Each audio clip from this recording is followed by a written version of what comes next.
to make slime. Okay, first you're going to need a plastic cup, plastic spoon, food coloring of your choice, and a bowl of your choice. Okay, now let's get started. Okay, so what I have mixed in here is some water, soap, liquid detergent, borax, and clear liquid glue. Okay, it may not look very thick now, but wait until you mix it some more. And rinse. Okay, so now you're going to pour it into this bowl. Just like this. Okay.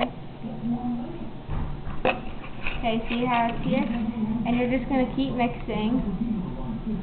And after a while of mixing, you're going to rinse out, and it should become putty, or slime, as we call it.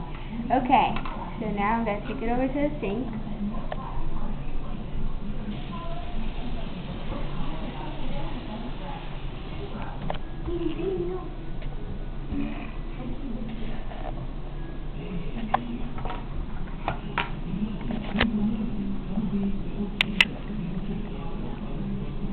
And now it should be slime. Voila. It's fun to play with. Not to eat.